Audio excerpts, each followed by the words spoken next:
ಕ್ರಿಸ್ತನಲ್ಲಿ ಪ್ರಿಯರಾದ ದೈವಜನರೇ, ನಿಮ್ಮೆಲ್ಲರಿಗೂ ಯೇಸು ಕ್ರಿಸ್ತನ ಸುಮಧುರವಾದ ನಾಮದಲ್ಲಿ ವಂದನೆಗಳನ್ನು ಸಲ್ಲಿಸುತ್ತೇನೆ.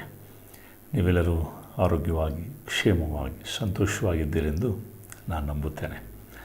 ಹೌದು ಪ್ರಿಯರೇ, ಈ ದಿನ ಪ್ರಾರ್ಥನೆಯ ಶಕ್ತಿ ಎಂಬ ಒಂದು ವಿಷಯವಾಗಿ ನಾವು ಒಂದು ವಾಕ್ಯವನ್ನು ನಾವು ಧ್ಯಾನ ಮಾಡಿಕೊಳ್ಳೋಣ. ಮತ್ತಾಯನ ಬರೆದ ಸುವಾರ್ತೆ 7ನೇ ಅಧ್ಯಾಯ 7ನೇ ವಚನ. ಬೇಡಿಕೊಳ್ಳಿರಿ, ದೊರೆಯುವುದು; ಹುಡುಕಿರಿ, ಸಿಕ್ಕುವುದು; ತಟ್ಟಿರಿ, ತೆರೆಯಲಾಗುವುದು. ಹೌದು ಪ್ರಿಯರೇ, ಈ ವಾಕ್ಯವು ಸತ್ಯವಾದದ್ದಾಗಿದೆ. ಬೇಡಿಕೊಳ್ಳಿರಿ ಅಂದರೆ ಬೇಡಿಕೊಳ್ಳುವ ಪ್ರತಿಯೊಬ್ಬನು ಹೊಂದುವನಂಥ ವಾಕ್ಯ ಹೇಳ್ತದೆ. ಬೇಡಿಕೊಳ್ಳಿರಿ, ದೊರೆಯುವುದು; ಹುಡುಕಿರಿ, ಸಿಕ್ಕುವುದು; ತಟ್ಟಿರಿ, ತೆರೆಯಲಾಗುವುದು.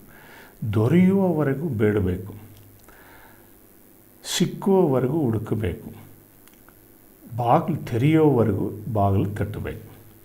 ಇದು ಅದರ ಅರ್ಥ. ಈ ದಿನ ಪ್ರಾರ್ಥನೆ ವಿಷಯದಲ್ಲಿ ಅನೇಕರಿಗೆ ಅನೇಕ ಗೊಂದಲಗಳಿದೆ. ಆದರೆ ಆ ಗೊಂದಲಗಳಿಗೆ ಸರಿಯಾದ ಪರಿಹಾರ ದೇವರ ವಾಕ್ಯದಲ್ಲಿದೆ. ಈ ದಿನ ನಾವು ಪ್ರಾರ್ಥನೆ ಮಾಡುವ ವಿಷಯದಲ್ಲಿ ದೇವರು ಹೇಳ್ತಾರೆ, ನೀವು ಬೇಡಿಕೊಳ್ಳುವಾಗ ದೇವರಿಗೂ ನಮಗೂ ಒಂದು ಒಳ್ಳೆಯ ಸಂಬಂಧ, ಅದು ಪ್ರಾರ್ಥನೆಯ ಸಂಬಂಧ. ನಾವು ದೇವರೊಟ್ಟಿಗೆ ಮಾತನಾಡುವುದೇ ಪ್ರಾರ್ಥನೆ ಎಂಬುದಾಗಿ ಅರ್ಥ. ದೇವರೊಟ್ಟಿಗೆ ನಾವು ಮಾತನಾಡುವುದು ಅಂದರೆ ಒಂದು ಸ್ನೇಹಿತನ ಬಳಿಯಲ್ಲಿ ನಮ್ಮ ಮನಸ್ಸಲ್ಲಿರುವ ಪ್ರತಿಯೊಂದು ವಿಷಯಗಳನ್ನು ನಾವು ಮುಚ್ಚಿಡದೆ ಬಚ್ಚಿಡದೆ ಎಲ್ಲವನ್ನೂ ಹೇಳ್ತೇವೆ. ಆದರೆ ದೇವರ ಬಳಿಯಲ್ಲಿಯೂ ನಮ್ಮ ಮನಸ್ಸಲ್ಲಿರೋ ಪ್ರತಿಯೊಂದು ವಿಷಯಗಳನ್ನು ನಾವು ಹೇಳುವುದು ತುಂಬ ಪ್ರಾಮುಖ್ಯ. ಆದ್ದರಿಂದ ದೇವರು ತನ್ನ ಶಿಷ್ಯರಿಗೆ ಪ್ರಾರ್ಥನೆ ಮಾಡುವ ವಿಷಯವಾಗಿ ಈ ರೀತಿಯಾಗಿ ಕೇಳಿದರು, ನೀವು ಬೇಡಿಕೊಳ್ಳಿರಿ.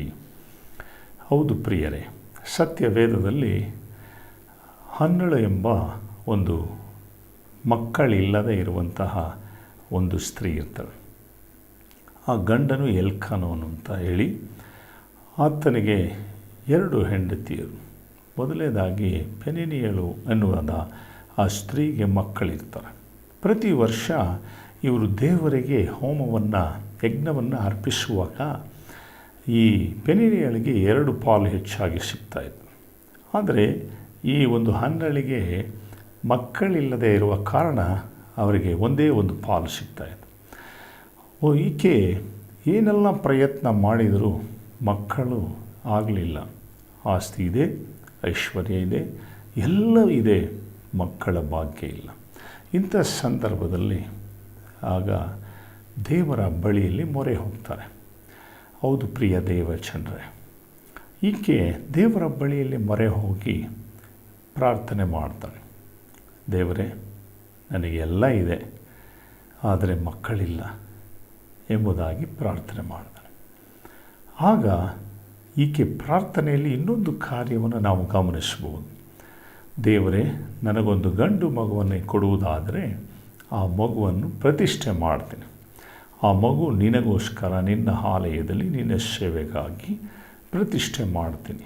ಆ ಮಗು ನಿನ್ನಲ್ಲೇ ಬೆಳೆಯುವುದಕ್ಕಾಗಿ ಒಪ್ಪಿಸಿಕೊಡ್ತೀನಿ ಎಂಬುದಾಗಿ ಕಣ್ಣೀರಿಂದ ಪ್ರಾರ್ಥನೆ ಮಾಡ್ತಾನೆ. ಈ ರೀತಿ ಕಣ್ಣೀರಿಂದ ಪ್ರಾರ್ಥಿಸುವಾಗ ಅಲ್ಲಿ ಏನು ನಡೆಯುತ್ತೆ ಅಂದರೆ, ದೇವರು ಈಕೆಯ ಪ್ರಾರ್ಥನೆಯನ್ನು ಕೇಳಿದರು. ಪ್ರಾರ್ಥನೆ ಕೇಳಿ ಅದ್ಭುತವಾಗಿ ಒಂದು ಪುತ್ರನನ್ನು, ಆ ಪುತ್ರನ ಹೆಸರೇ ಸಾಮುವೇಲ್ ಎಂಬುದಾಗಿ. ಹೌದು ಪ್ರಿಯರೇ, ನಿಮ್ಮ ಜೀವಿತದಲ್ಲಿ ನಿಮಗೆಲ್ಲ ಇದ್ದರೂ, ಹೌದು ಮಕ್ಕಳಿಲ್ಲ ಅಂತ ಹೇಳಿ ಮಕ್ಕಳಿಲ್ಲದೆ ಇರುವಂಥವರಿಗೆ ಅನೇಕ ಪಟ್ಟಗಳನ್ನು ಬಂಜೆ, ಈಕೆ ಒಂದು ಗೊಡ್ಡು ಮರ ಎಂಬುದಾಗಿ ಸಹ ಜನರು ಮಾತಾಡ್ತಾರೆ. ಈಕೆಯು ಆ ಮಾತೆಲ್ಲ ಕೇಳಿ ಆ ನೋವಿನಿಂದ ದೇವರ ಬಳಿಯಲ್ಲಿ ಬಂದು ಬೇಡಿ ದೇವರ ಆಶೀರ್ವಾದ ಪಡೆ. ಹೌದು ಪ್ರಿಯನೇ, ದೇವರ ವಾಕ್ಯ ಈ ರೀತಿ ಹೇಳ್ತದೆ. ಒಂದು ವಚನವನ್ನು ಸಹ ನಾವು ದೇವರ ವಾಕ್ಯದಲ್ಲಿ ನೋಡಿಕೊಳ್ಳೋಣ.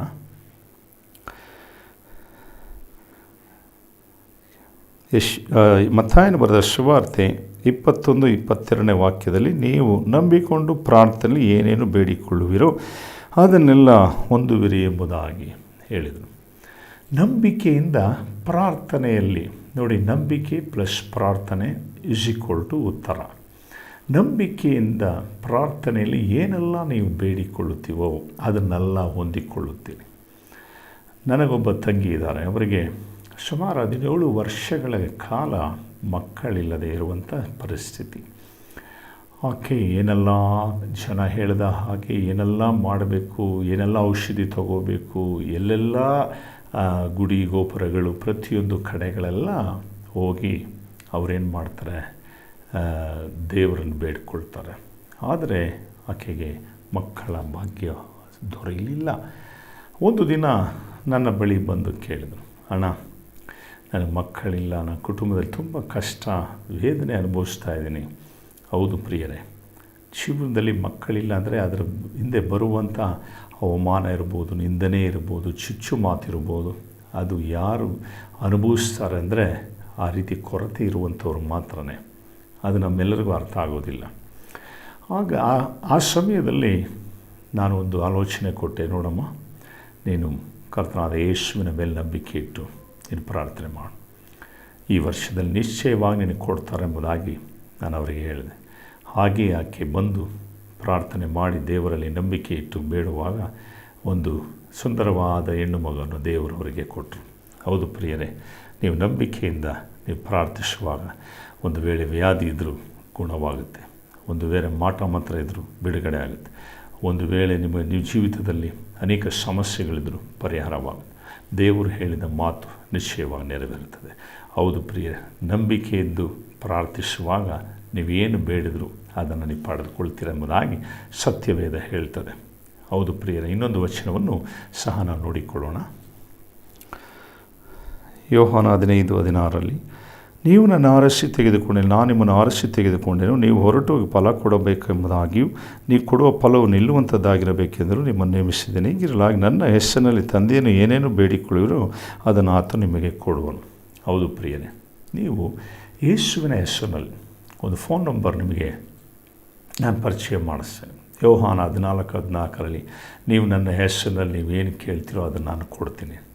ಹೌದು ಪ್ರಿಯರೇ, ಈ ಲೋಕದಲ್ಲಿ ಎಷ್ಟೋ ಫೋನ್ ನಂಬರ್ ಇದೆ, ಅನೇಕ ಸ್ನೇಹಿತರಿಗೂ ಬಿಸ್ನೆಸ್ಗೂ ನಾನಾ ವಿಷಯದಲ್ಲಿ. ಆದರೆ ಯೇಸು ಕ್ರಿಸ್ತನಲ್ಲಿ ಈ ಒಂದು ಫೋನ್ ನಂಬರ್ ಯೋಹಾನ 14:14 ಆ ವಾಕ್ಯದಂತೆ ನೀವು ಯೇಸುವಿನ ನಾಮದಲ್ಲಿ ನೀವು ಏನು ಬೇಡಿಕೊಂಡರೂ ಅದನ್ನು ನಾನು ನೆರವೇರಿಸುವೆನು. ಪ್ರಿಯರಾದವರೇ, ಈ ದಿನ ನಿಮ್ಮ ಜೀವಿತದಲ್ಲಿ ಅನೇಕ ಅವಶ್ಯಕತೆಗಳಿರ್ಬೋದು, ಅನೇಕ ಪ್ರಾರ್ಥನಾ ಬೇಡಿಕೆಗಳಿರ್ಬೋದು, ಅನೇಕ ಕಾರ್ಯಗಳು ನಡೆಯಬೇಕಾಗಿರ್ಬೋದು. ಅದು ಒಂದು ವೇಳೆ ನಿಮ್ಮ ಮಕ್ಕಳ ವಿಷಯದಲ್ಲಿ, ಕುಟುಂಬದ ವಿಷಯದಲ್ಲಿ, ಹಣಕಾಸಿನ ವಿಷಯದಲ್ಲಿ, ಕೆಲಸದ ವಿಷಯದಲ್ಲಿ ಅನೇಕ ವಿಧವಾದಂತಹ ಗೊಂದಲಗಳು ನಿಮ್ಮ ಜೀವಿತದಲ್ಲಿ ಇರಬಹುದು. ಅನೇಕ ವಿಧವಾದ ಪ್ರಶ್ನೆಗಳಿಗೆ ಉತ್ತರ ಸಿಗದಿರ್ಬೋದು. ಎಷ್ಟೋ ನೀವು ಕಣ್ಣೀರು ಹಾಕಿರ್ಬೋದು, ಆದರೆ ಪ್ರಾರ್ಥನೆಗೆ ಉತ್ತರ ಸಿಗದೇ ಇರ್ಬೋದು. ಒಂದು ಸ್ತ್ರೀ, ಆಕೆ ತುಂಬ ಕಷ್ಟ ಬಂದಾಗ ದೂರ ಓಡೋಗಿ ಒಂದು ಮರದ ಬಳಿಯಲ್ಲಿ ಹೋಗಿ ಕುಂತ್ಕೊಂಡು ಚೆನ್ನಾಗಿ ಹತ್ಬಿಟ್ಟು ಮನೆಗೆ ಬಂದ್ಬಿಡು, ಸ್ವಲ್ಪ ಸಮಾಧಾನ ಸಿಗೋದು. ಒಂದು ದಿನ ಇದೇ ರೀತಿಯಾಗಿ ಈಕೆ ಜೀವಿತವನ್ನು ನಡೆಸ್ತಾ ಇರುವಾಗ ಒಂದು ದಿನ ಅವರಿಗೆ ನಾನು ಹೋಗಿ ಹೇಳಿದೆ, ನೋಡಮ್ಮ, ನಿಮ್ಮ ಪ್ರಾರ್ಥನೆ ನಿಜವಾಗಿ ದೇವರ ಮುಂದೆ ನಿಮ್ಮ ಕಣ್ಣೀರು ಹಾಕುವಾಗ, ನೀವು ಮರದ ಮುಂದೆ ಕಣ್ಣೀರಲ್ಲ, ದೇವರ ಮುಂದೆ ನೀವು ಕಣ್ಣೀರು ಹಾಕುವಾಗ ನಿಶ್ಚಯವಾಗಿ ನಿಮಗೆ ಬಿಡುಗಡೆ ಆಗುತ್ತೆ. ಆಕೆ ದೇವರ ಮಾತನ್ನು ಕೇಳಿ ಅವರೇನು ಮಾಡ್ತಾರೆ, ದೇವರಲ್ಲಿ ಮೊಣಕಾಲೂರಿ ಪ್ರಾರ್ಥನೆ ಮಾಡುವಾಗ ಅವರಿಗಿರುವಂಥ ಆ ಕಣ್ಣೀರನ್ನ ದೇವರು ಒರೆಸಿ ಅವರಿಗಿರೋ ಕಷ್ಟದಿಂದ ಬಿಡುಗಡೆ ಮಾಡಿದ್ರು. ಪ್ರಿಯರಾದ ದೈವಜನರೇ, ಇವತ್ತು ಪ್ರಾರ್ಥನೆ ಶಕ್ತಿ ಏನು ಗೊತ್ತಾ? ನೀವು ನಿಜವಾಗಿ ಪ್ರಾರ್ಥಿಸುವಾಗ, ನಂಬಿಕೆಯಿಂದ ಪ್ರಾರ್ಥಿಸುವಾಗ, ಪರಿಶುದ್ಧ ಹೃದಯದಿಂದ ನೀವು ಪ್ರಾರ್ಥಿಸುವಾಗ ನಿಮ್ಮ ಜೀವಿತದಲ್ಲಿರುವ ಪ್ರತಿಯೊಂದು ಪ್ರಶ್ನೆಗಳಿಗೆ ದೇವರು ಉತ್ತರ ಕೊಡಲಿಕ್ಕೆ ಶಕ್ತರಾಗಿದೆ. ಇನ್ನೊಂದು ವಚನವನ್ನು ಸಹ ನಾವು ನೋಡಿಕೊಳ್ಳೋಣ ಪ್ರಿಯರೇ.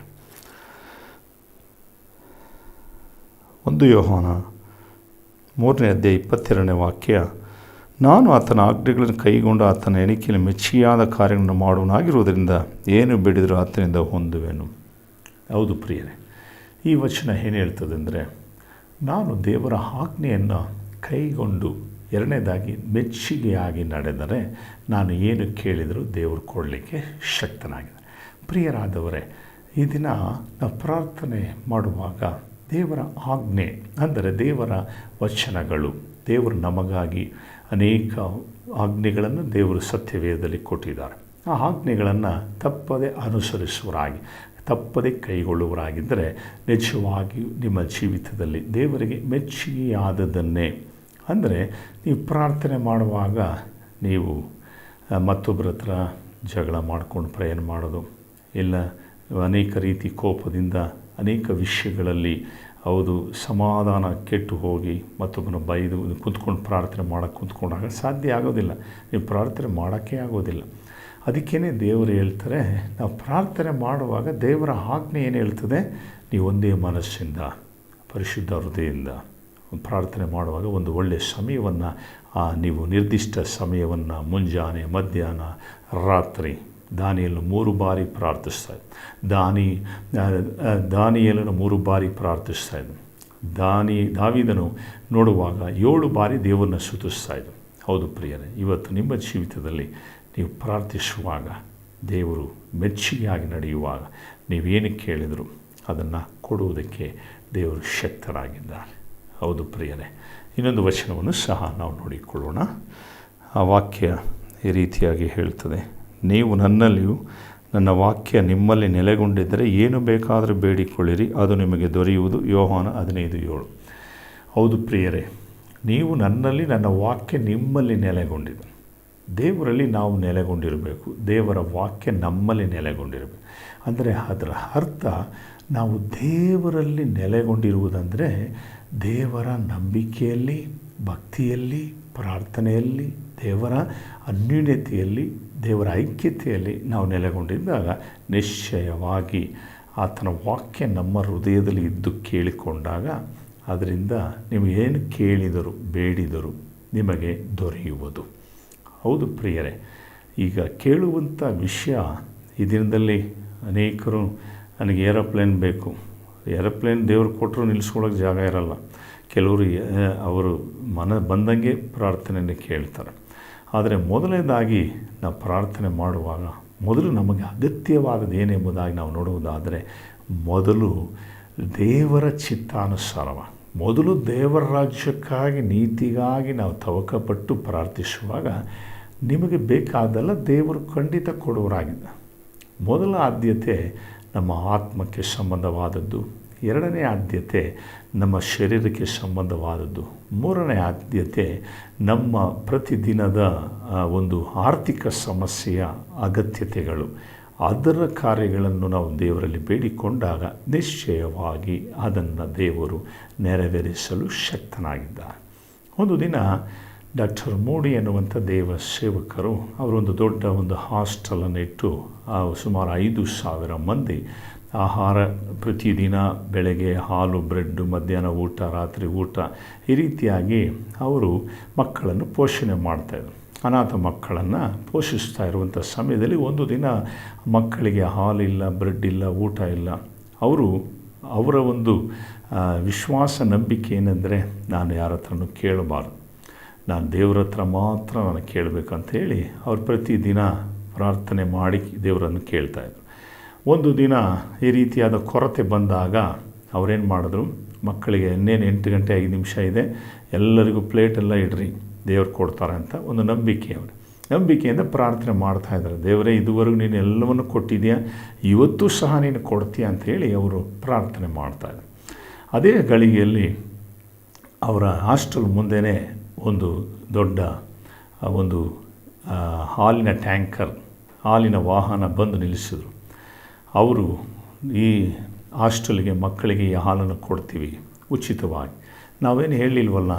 ಅವ್ರು ಹೇಳಿದ್ರು, ಒಂದು ಮದುವೆಗಾಗಿ ತೊಗೊಂಡು ಹೋಗ್ತಾಯಿದ್ವಿ, ಮದುವೆ ಕ್ಯಾನ್ಸಲ್ ಆಯಿತು, ನಿಮಗೋಸ್ಕರ ಈ ಒಂದು ಹಾಲನ್ನು ಕೊಡಬೇಕಂತ ಹೇಳಿ ನಮಗೆ ಅಲ್ಲಿಂದ ಒಂದು ಫೋನ್ ಬಂದಿದೆ ಅಂತೇಳಿ. ಅದೇ ಪ್ರಕಾರ ಪಕ್ಕದ ಅಲ್ಲಿ ಮಾಡರ್ನ್ ಬ್ರೆಡ್ ಫ್ಯಾಕ್ಟ್ರಿ ಅಂತ ಹೇಳಿ, ಆ ಫ್ಯಾಕ್ಟ್ರಿಯಲ್ಲಿ ಆ ರಾತ್ರಿಯ ವೇಳೆಯಲ್ಲೇ ಆ ಮಾಲೀಕನಿಗೆ ದೇವರು ಮಾತನಾಡಿದ್ದಾರೆ. ಇಷ್ಟು ವರ್ಷಗಳು ನಾವು ಸಂಪಾದನೆ ಮಾಡಿದ್ದೇವೆ, ನಾವು ಈ ಒಂದು ಹಾಸ್ಟೆಲ್ ಪಕ್ಕದಲ್ಲೇ ಇದೆ, ಅವರಿಗೆ ಯಾವುದೇ ಒಂದು ಆಹಾರ ಇದುವರೆಗೂ ಮಕ್ಕಳಿಗೆ ಒಂದು ಪೀಸ್ ಬ್ರೆಡ್ಡು ಕೊಡಲಿಲ್ವಲ್ಲ ಅಂಥೇಳಿ ಅವರು 1-2 ಲಾರಿ ತೊಗೊಂಬಂದು ನಿಲ್ಲಿಸಿದ್ದಾರೆ. ಹೌದು ಪ್ರಿಯರೇ, ಎಷ್ಟು ಅದ್ಭುತ ಅಲ್ವಾ? ಪ್ರಾರ್ಥನೆ ಅದ್ಭುತವಾದ ಉತ್ತರವನ್ನು ಕೊಡುವಂಥದ್ದಾಗಿದೆ. ಇವತ್ತು ನೀವು ಅಷ್ಟೇ ನಂಬಿಕೆಯಿಂದ ನೀವು ಪ್ರಾರ್ಥಿಸುವಾಗ ವಿಶ್ವಾಸದಿಂದ ಪ್ರಾರ್ಥಿಸುವಾಗ, ಪರಿಶುದ್ಧ ಹೃದಯದಿಂದ ಪ್ರಾರ್ಥಿಸುವಾಗ, ಸಂದೇಹ ಇಲ್ಲದೆ ಪ್ರಾರ್ಥಿಸುವಾಗ ನೀವು ಅದ್ಭುತವನ್ನು ಕಾಣುವಿರಿ. ಹೌದು ಪ್ರಿಯರೇ, ಕಡೆಯದಾಗಿ ಇನ್ನೊಂದು ವಚನವನ್ನು ಓದಿ ನಾವು ಪ್ರಾರ್ಥನೆ ಮಾಡಿಕೊಳ್ಳೋಣ. ಹಾಗೆ ನಾವು ನೋಡೋಣ ದೇವರ ವಾಕ್ಯದಲ್ಲಿ ಮಾರ್ಕ 11:24 ಆದ ಕಾರಣ ನೀವು ಪ್ರಾರ್ಥನೆ ಮಾಡಿ ಏನೇನು ಬೇಡಿಕೊಳ್ಳುತ್ತೀರೋ ಅದನ್ನೆಲ್ಲ ಹೊಂದಿದ್ದೇವೆಂದು ನಂಬಿರಿ, ಅದು ನಿಮಗೆ ಸಿಕ್ಕುವುದು.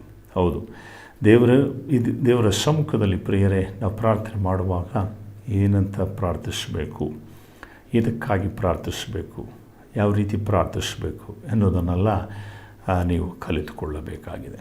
ನೀವು ನಂಬಿಕೆಯಿಂದ ಪ್ರಾರ್ಥನೆಯಲ್ಲಿ ಏನು ಬೇಡಿದ್ದೀರ ಅನ್ನೋದನ್ನು ನಾವು ನಂಬಬೇಕು. ಇವಾಗ ನಮ್ಮ ಅವಶ್ಯಕತೆಗಳು ಹಣವಾಗಿರ್ಬೋದು, ಆರೋಗ್ಯ ಆಗಿರ್ಬೋದು, ಕುಟುಂಬದ ವಿಷಯವಾಗಿರ್ಬೋದು, ಮಕ್ಕಳ ವಿಷಯ ಆಗಿರ್ಬೋದು, ಪುತ್ರ ಭಾಗ್ಯದ ವಿಷಯವಾಗಿರ್ಬೋದು, ಸಾಲದ ಸಮಸ್ಯೆ ಇರುವಂಥದ್ದಾಗಿರ್ಬೋದು, ಆಸ್ತಿಯ ವಿವಾದಗಳಿರುವಂಥದ್ದಾಗಿರ್ಬೋದು. ನೀವು ಪ್ರಾರ್ಥನೆ ಮಾಡುವಾಗ ದೇವರೇ ಈ ರೀತಿ ಸಮಸ್ಯೆ ಇದೆ, ಇದನ್ನು ಪರಿಹರಿಸುವಂತ ನಂಬಬೇಕು. ನಂಬದ ಮೇಲೆ ಇದು ನಮಗೆ ಕೊಟ್ಟಿದ್ದೀರಾ ಸ್ವಾಮಿ, ಅದಕ್ಕಾಗಿ ಸ್ತೋತ್ರ ಅಂತ ಹೇಳಿ ನೀವು ದೇವರ ಹತ್ರ ಬೇಡಬೇಕು. ಆಗ ನಿಶ್ಚಯವಾಗಿ ಪ್ರತಿಫಲವನ್ನು ಕಾಣುವಿರಿ. ಹೌದು ಪ್ರಿಯರೇ, ನಾವು ಪ್ರಾರ್ಥನೆ ಮಾಡೋಣ. ಪ್ರೀತಿ ಸ್ವರೂಪನಾದ ತಂದೆಯ ದೇವರೇ, ಈ ಒಂದು ವಿಡಿಯೋ ಮೂಲಕ ನೋಡುವ ಕೇಳುವ ಪ್ರತಿಯೊಬ್ಬರನ್ನು ನೀನು ಆಶೀರ್ವಾದ ಮಾಡು. ಪ್ರಾರ್ಥನೆ ವಿಷಯದಲ್ಲಿ ಅನೇಕ ಕಾರ್ಯಗಳನ್ನು ನೀವು ತಿಳಿಸಿಕೊಟ್ಟಿದ್ದೀರ ಸ್ವಾಮಿ. ಆ ಪ್ರಾರ್ಥನೆಯನ್ನು ತಪ್ಪದೆ ಮಾಡುವರಾಗಿ, ಆ ಪ್ರಾರ್ಥನೆಯಲ್ಲಿ ನಮಗೆ ಸಿಗುವ ಉತ್ತರವನ್ನು ತಪ್ಪದೆ ಪಡೆದುಕೊಳ್ಳುವರಾಗಿ, ಈ ದಿನ ಯಾರಿಗೆಲ್ಲ ಉತ್ತರ ಸಿಗಲಿಲ್ವೋ ಇದನ್ನು ವೀಕ್ಷಿಸುವ ಈಗಲೇ ಅವರಿಗೆ ಅದ್ಭುತ ನಡೆಯಲಿ. ಮಕ್ಕಳಿಲ್ಲದವರಿಗೆ ಮಕ್ಕಳಾಗಲಿ, ಕೆಲಸ ಇಲ್ಲದವರಿಗೆ ಕೆಲಸ ದೊರೆಯಲಿ, ಕೋರ್ಟ್ ಕೇಸ್ಗಳಿಂದ ಪರಿಹಾರ ಉಂಟಾಗಲಿ. ಹೌದು ಕರ್ತನೆ, ಕುಟುಂಬದಲ್ಲಿ ಶಾಂತಿ ಸಮಾಧಾನ ಉಂಟಾಗಲಿ. ಹೌದು ಕರ್ತನೆ, ಮನೆ ಕಟ್ಟಬೇಕಾಗಿರೋ ಮನೆ ಕಟ್ಟುವುದಕ್ಕೆ ಅನುಕೂಲ ಮಾಡು. ಕರ್ತನಾದ ಯೇಸುವೆ, ಇನ್ನೂ ಅನೇಕ ರೀತಿಯಲ್ಲಿ ಹೌದು ರಾಜ ಬಿಸ್ನೆಸ್ ಮಾಡುವಂಥವರು ಇನ್ನೂ ಹೆಚ್ಚಿನ ಬಿಸ್ನೆಸ್ಸಲ್ಲಿ ಅದ್ಭುತ ಮಾಡು, ಆಶೀರ್ವಾದ ಮಾಡು. ಕರ್ತನೆ, ತೋಟ ಮಾಡುವಂಥವರು ತೋಟದಲ್ಲಿ ಬೆಳೆಯಲಿ ಇನ್ನೂ ಹೆಚ್ಚಿನ ಅದ್ಭುತ ಮಾಡು, ಆಶೀರ್ವಾದ ಮಾಡು. ದೇವರೇ, ನಿನ್ನ ನಾಮದಲ್ಲಿ ಕರ್ತನೆ, ಮಕ್ಕಳು ಓದ್ತಾ ಇಲ್ವ, ಅವರಿಗೆ ಬೇಕಾದ ಜ್ಞಾನವನ್ನು ಕೊಟ್ಟು ಅದ್ಭುತ ಮಾಡು. ಹೌದು ಸ್ವಾಮಿ, ಇನ್ನೂ ಅನೇಕ ಅಗತ್ಯಗಳಲ್ಲಿರುವಂಥ ಇದನ್ನು ವೀಕ್ಷಿಸುವ ಪ್ರತಿಯೊಬ್ಬರಿಗೂ ಮನೆಯಲ್ಲಿ ಆಶೀರ್ವಾದ ಈಗಲೇ ಇಳಿದು ಬರಲಿ, ಕುಟುಂಬಗಳಲ್ಲಿ ಆಶೀರ್ವಾದ ಇಳಿದು ಬರಲಿ. ಹೌದು ಕರ್ತನೆ, ಪ್ರತಿಯೊಬ್ಬರನ್ನು ನೀನು ಆಶೀರ್ವಾದ ಮಾಡು. ಹೌದು, ನಂಬಿಕೆಯಿಂದ ಪ್ರಾರ್ಥನೆಯಲ್ಲಿ ಏನೆಲ್ಲ ಬೇಡಿಕೊಂಡಿದ್ದೀರೋ ಅದನ್ನು ಸಿಕ್ಕಿದೆ ಎಂಬುದಾಗಿ ನೀವು ನಂಬಿರಿ ಎಂಬುದಾಗಿ ಹೇಳಿದೆಯೇ ಸ್ವಾಮಿ. ಹೌದು ರಾಜ, ಈ ವಾಕ್ಯದ ಮೂಲಕ ಪ್ರತಿಯೊಬ್ಬರಿಗೂ ಆಶೀರ್ವಾದ ಲಭಿಸಲಿ. ಎಲ್ಲರನ್ನೂ ಆಶೀರ್ವದಿಸುತ್ತೇವೆ. ಯೇಸು ಕ್ರಿಸ್ತನ ಹೆಸರಲ್ಲಿ ಪ್ರಾರ್ಥಿಸುವೆ ತಂದೆ, ಆಮೆನ್. ಪ್ರಿಯರ ದೇವಚಂದ್ರ, ಈ ದಿನ ಈ ವಾಕ್ಯವನ್ನು ಕೇಳಿದ ನೀವೆಲ್ಲರೂ ನಿಜವಾಗಿ ಆಶೀರ್ವಾದ ಹೊಂದಿದ್ದೀರಿ ಎಂದು ನಾನು ನಂಬುತ್ತೇನೆ. ಈ ಒಂದು ವಿಡಿಯೋವನ್ನು ಸಬ್ಸ್ಕ್ರೈಬ್ ಮಾಡಿ, ನಮ್ಮ ಚಾನಲ್ ಸಬ್ಸ್ಕ್ರೈಬ್ ಮಾಡಿ, ಇನ್ನೂ ಅನೇಕರಿಗೆ ಶೇರ್ ಮಾಡಿ, ಇನ್ನೂ ಅನೇಕರು ಈ ವಾಕ್ಯಗಳನ್ನು ಕೇಳಿ ಆಶೀರ್ವಾದ ಹೊಂದಲಿ. ಆಮೆನ್. ದೇವರು ನಿಮ್ಮನ್ನು ಆಶೀರ್ವದಿಸಲಿ.